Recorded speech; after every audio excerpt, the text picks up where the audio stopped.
The MCAT, the most important test to get yourself into medical school, was an absolute nightmare. I wouldn't wish this on my worst enemy. I'm going to go through my entire nightmare of an MCAT story. And stick around to find out what's better, burritos or tacos. So let's jump right in.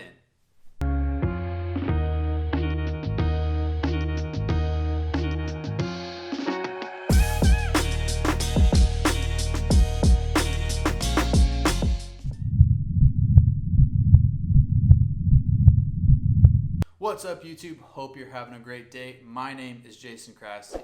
We're on the road to hit 1,000 subscribers, so please be sure to like and subscribe and join in on the journey. So I want to share with you guys my MCAT story that turned out to be an absolute devastation that made me even question, should I go into medical school? So let's set the picture.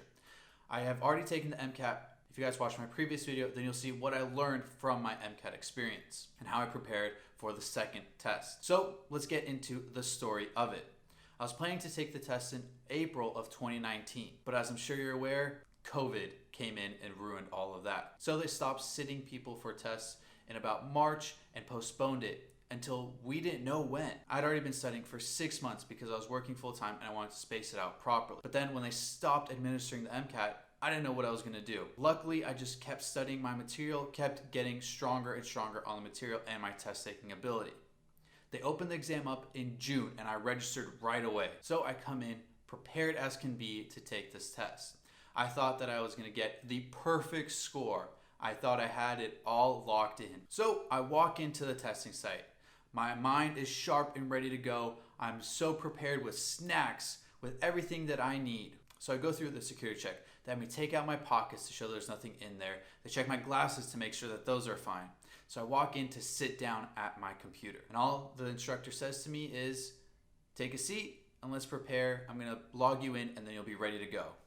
I am so eager to get this test done with. I felt like I had studied so long. I was so done with having to even think about the MCAT. So he loads me in.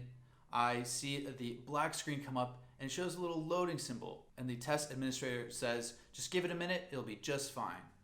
1 minute passes. Moments later. 2 minutes pass. More moments later. 5 minutes have passed and all I see is a black screen with a white loading symbol. I begin to freak out. I begin to think the worst. I think the end is here. So I raise my hand, point out this oddity that's going on, thinking that I am so screwed. He asks me to step outside and he tries to fix what this issue is. This is one of the first test dates that they had opened up in June, and little did I know that would be the biggest problem. So I'm sitting in the lobby. I'm trying to keep myself in the right mindset, prepared for taking this exam. But 20 minutes have now passed and I'm sitting in the lobby and still nothing. He comes over and says, I'm sorry, we have to cancel this test. The system has crashed and we can't administer the MCAT to anyone. Myself and the 2 other people that were supposed to be testing with me were all shocked, were all dismayed. We had prepared for this big exam to get us into medical school, and just like that, gone. But that's not even the worst of it.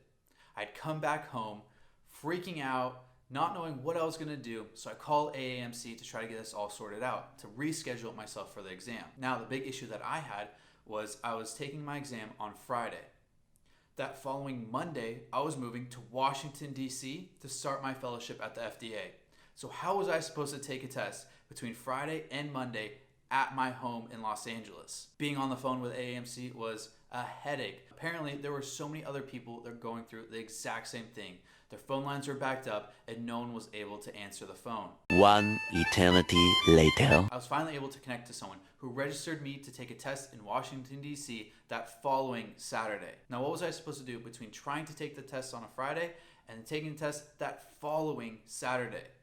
Well, I did all I could. I moved to Washington, D.C. I was in my own apartment with no proper resources to study. I didn't even have the Wi-Fi set up. All I had with me was my computer and my phone, and I was running my phone's hotspot in order to connect my computer to the internet so that way I could study and prepare for this exam. It was an absolute terrible, terrible nightmare, and I wouldn't wish this upon anyone else. And while sitting at home, I thought this was a sign that medical school wasn't for me. But it was my family who helped calm my nerves and let me know that there are stumbling blocks in your road to success and towards your dreams.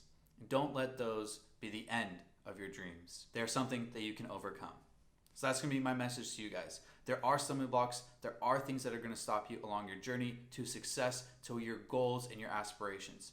Don't let those be the end of your narrative. You can overcome them and do so much more than you could have possibly imagined. So let's switch over to a more lighthearted discussion. A few days ago, I posted on my Instagram story asking those for questions that I wanted to know about me as I'm on my journey to MD in the making. So please be sure to follow my Instagram account. Link is in the description below if you guys have any questions or want to know more about me and how I got into medical school. So let's go through some of the questions that you guys had asked. First question, what specialty are you currently considering? Now, I know that the second I start medical school, I'm going to change my mind a million times over. But right now, I am very much interested in oncology. And with that, I'm not sure if I really want to stick with clinical medicine or if I want to go into the research or regulatory field, which is why I chose to go to GW, and the fact that being in Washington, D.C., I'm so close to the NIH, FDA, Capitol Hill, and even biopharma. There's so many different resources and opportunities for me in this city that allows me to understand medicine not just from the clinical side, but so much more that goes into it. Tacos or burritos? Great question, and I think my choices have changed as I've grown up. Being in Southern California, I was spoiled with amazing Mexican food. Top notch, and I can't say that I found much better anywhere else. So when I was in middle school and high school, I would say that burritos were my go-to, a definite must. But I think my choices have changed. But I think now I consider myself a taco man. What set me on my medical path? So if you guys have watched my previous videos, I talk about in my personal statement and my activities section of my application, kind of shows my overall journey into medical school. And so what I think really set me on my path was, one, having a family member who's a physician. And that really opened up my eyes to such an amazing career. Like you guys know, I wanted to be a professional soccer player and a physician at the same time.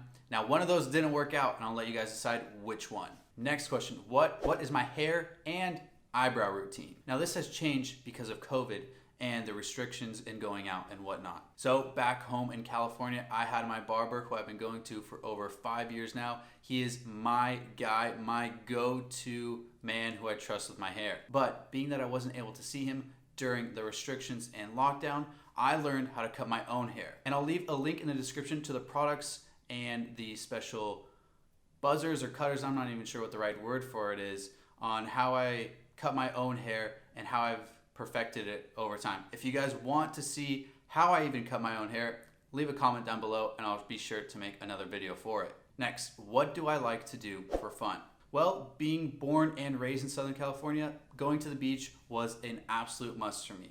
From a young age, I learned how to surf and swim and love being in the ocean. Besides that, I love to play soccer. I played up through college and had an absolute blast and made amazing friends from it. But now that I've moved to Washington, D.C., I no longer have a nice beach access. So what I like to do for fun here, I actually bought my own bike, used off Facebook, amazing bike that allows me to travel through Washington, D.C. I get to explore all the monuments, bike through the National Mall, and so much more. And in DC, the absolute must are all the museums that you have. The Smithsonian's are all free and an absolute must to go to. So as they're slowly starting to open back up, I'm spending more and more time checking out all these amazing museums. And last but most importantly, it's food. I love good food and exploring amazing restaurants and bars and seeing what DC has to offer. So I hope you guys like this story time / Q&A type video. Let me know if you guys want to see more of this in future videos. So please be sure to like and subscribe